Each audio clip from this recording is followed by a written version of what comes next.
Okay, so Donald Trump, he's only got about 10 days in office left, and a lot of people are really happy about that, and a lot of his supporters aren't. But what I want to concentrate on tonight is why I think Donald Trump got a raw deal, why he was opposed so vehemently from even within the Republican Party. And the key to understanding this is something Newt Gingrich blurted out, and it's not widely known. And I'll just show you the video. There's a couple of videos on YouTube, but they got very few views. So let's have a look. So here we go. Newt Gingrich, Trump not member of secret society. You think that's just silly. Just silly. Nobody said that. It's like, nah, Newt actually said this. And it's only had 342 views. I'll leave the link in the description.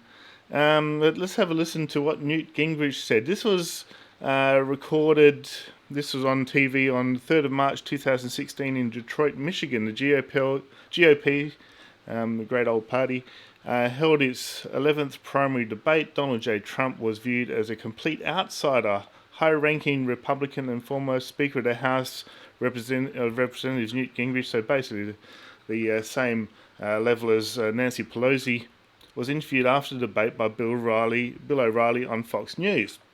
And this is what Newt had to say, and it's very interesting, and is the key to understanding why he is not liked on both sides of the political spectrum.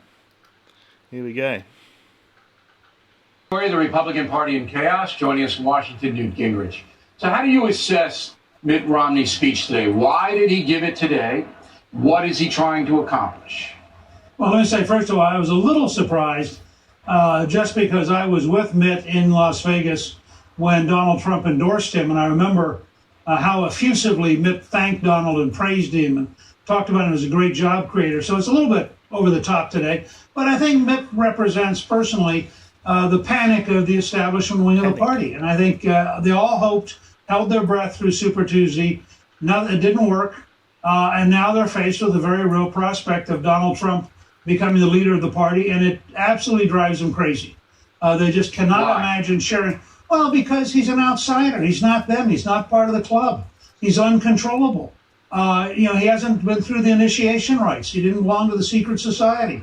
And I think that they don't see him. They have no idea how to relate to him. So there we go. They've got no idea how to relate to him. And just in case you're sort of thinking, that's just some made-up video, we'll go back one more. Should be the one back from here. It's actually was a better audio version here. Now they're faced. There we go, and it's the same clip, so it's not doctored.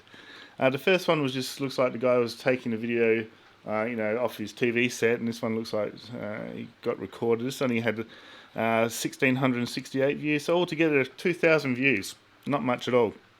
These are the only couple of videos I've actually seen on this. The very real prospect of Donald Trump becoming the leader of the party, and it absolutely drives them crazy. They just cannot imagine sharing. Well, because he's an outsider. He's not them. He's not part of the club. He's uncontrollable.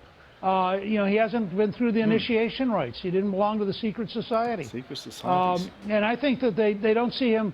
They have no idea how. He hasn't been through the initiation rites. He didn't belong to the secret society. He didn't belong to the secret society.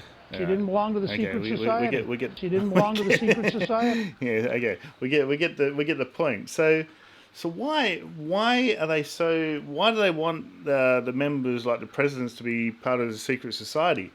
And if you look on Wikipedia, people don't like Wikipedia, but it's always just a good source for a summary of information.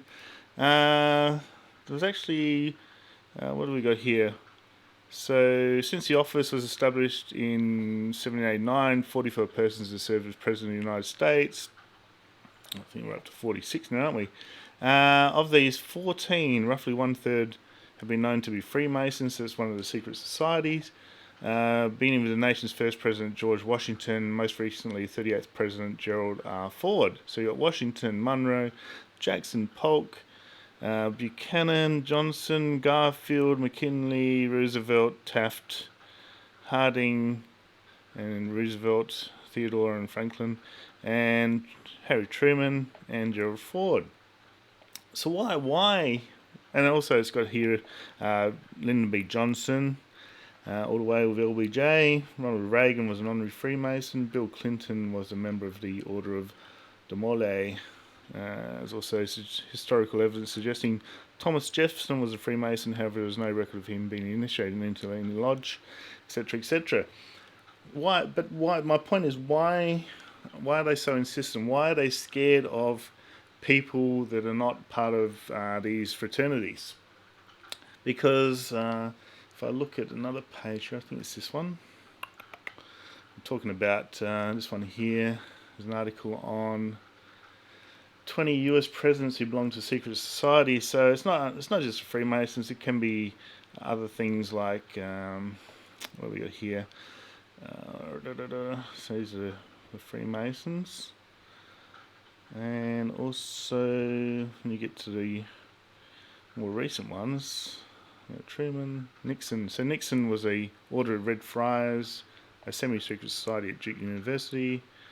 New members were initiated or tapped by members of the order donned in red hood and robe. The society was apparently investing in improving life on campus. So they sort of get into these fraternities at college. One of the most well-known ones are the Bushes and John Carey, who are members of the Skull and Bones Society in Yale University. And it's no secret. It's no secret. They actually admit they're part of Skull and Bones. And they have these weird initiation rites. I'm trying to keep this advertiser friendly, but basically they've got to dig up some bones, and I'll leave it to your imagination where they've got to dig up the bones, and that's one of the weird initiation rites they need to go through. Very, very strange. And I think it's to create also like a bonding as well. But the main reason I think that they want presidents to be members of the secret society is that they pledge an oath to the society and the brotherhood above everything else.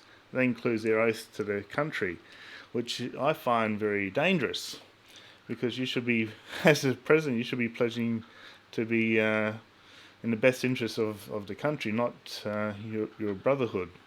And there's been lots of stories about how police officers and so forth have been Freemasons, and when they realised that the perpetrator was another Freemason, they sort of treated him completely different because of this brotherhood.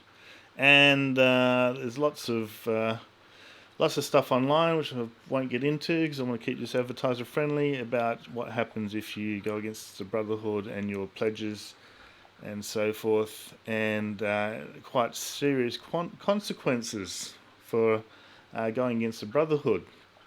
So that's what Newt Gingrich was on about, that Trump was not part of any of these societies, and that's why, because they've infiltrated the media, everything, if you look into it, and so that's why he was getting a hard time from both the Republican, Democrats, and the media. Any people who were members of the secret society there were against him, because he was not a member. They wanted to get rid of him as soon as possible. That's why he's only serving one term, and they'll try and make sure that he doesn't serve a second term. Now, personally, I know a few Freemasons indirectly. I used to work with a guy whose dad was a Freemason. We used to joke about riding the goat around, ride the goat down to the shop and that sort of thing. You can look that up on the internet. I'm not going to go into that, what the term riding the goat means. Also, I remember one of the guys that I was working with in the dispatch area, one of the storemen, and we were joking about the Freemasons, and he goes, "Oh, my grandpa's a Freemason." I go, "Mate, go bring it up with him then. Ask him about Freemasons." So this was on a Friday, and the Monday morning he comes in, he goes, "JP, I asked my grandpa about the Freemasons, and the weirdest thing happened. He just was dead silent." And he goes, "This guy just can talk underwater, talk under wet cement," and he just froze and just did not want to talk about it. So there's a lot that goes on. They do not want to talk about it. If you've got friends, or people that you know that are Freemasons, they just really don't want to talk about it. So there's something going on there. So there we go. That's my take on it. I think that could be one of the major reasons why Donald Trump got such a hard time with his presidency. You know, people say that he said a lot of stupid things, and I tend to agree. But a lot of it was edited and out of context, and he joked around a bit too much.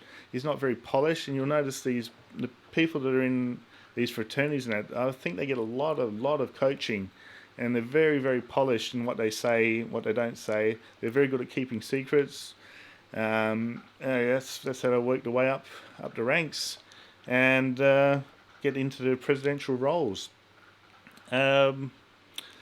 Probably all I'm going to talk about on it. I've got a fair bit of information, but I don't really talk about it on YouTube because they're very, very restrictive on what you talk about. They want everything to be advertiser friendly and so forth, and I'm not going to start crossing them. They've already demonetised me twice, so I'm not going to go for a third time. So there we go, guys. You can do your own research. It's got here, you know, this is on Business Insider in Australia here, and talk about the Bushes, George W., Secret Society, Skull and Bones, Bush family. Says Bush's family names have been synonymous with Skull and Bones by the time he arrived at Yale's campus. There were rumours that Bush almost missed getting tapped by the group, but ended up becoming the third Bonesman to become president. So he's actually been quoted here. He wrote in his autobiography. Even so, this isn't like a, even though they're part of secret society, it's not a secret that they are part of these societies. He actually wrote in his autobiography. This is George W. Bush. Actually, I'll just put the window back up. Zoom in a bit. Gonna have a little. Oops, wrong window. I gotta click on my browser before I zoom in. There we go. So get back here. So he says. Just down the bottom there, my senior year I joined Skull and Bones, a secret society so secret I can't say anything more. Bush wrote in his 1999 autobiography, A Charge to Keep. Bush, however, carries a certain disdain for Yale's brand of East Coast elitism, as the Atlantic pointed out. Whatever that means. And so there we go. And George Senior, he was also a member of Skull and Bones. So there we go. And I think, I personally, I was quite happy because as soon as Trump was presidential nominee, really one of the first things I looked at was, hey, what society he's a member of, you know, and I couldn't find anything. And then that bit on Newt Gingrich confirmed it, that my research was correct, that he is not a member of any secret society, and I was quite pleased about that because I thought this is going to be a sort of new era of seeing. What things can be done when you're not actually loyal to a fraternity or a brotherhood, and you can actually do things for the American people. And that soon turned to disappointment because they basically were on him from day one and just been harassing him for 4 years. That's not to say that I like Donald Trump at all as a person. I think he's got a huge ego. But that's one of the things that is quite common for some New Yorkers. Look at Scaramucci. God, that guy's annoying. I think he's a little bit more annoying than Trump. I just can't stand the guy. Every time I see Scaramucci on the TV, I just change the channel. I just don't want to listen to him. And I think a lot of people think that about Trump as well. This is more his delivery than a lot of his policies. But he definitely wanted to hold on to power, didn't he? So, anyway, we'll see what happens in 2024. That's it. Let's end the video there. Hope you enjoyed that one. A little bit of info on secret societies, how they fit into the presidential nominees, and whether just comments below. Do you think they're a good idea? Do you think they should be banned? Do you think there should be a law that you can't be a member of a fraternity that you pledge allegiance to if you're going to be president of the United States? Leave your comments below. Personally, I don't think you should, but I think that was part of the drain the swamp that Trump was talking about. He wanted to get rid of what's commonly called the boys' club. A lot of feminists call it the boys' club, and they're on the right track. Okay, guys, don't worry, just like, subscribe, and share, and I'll see you next time. Cheers.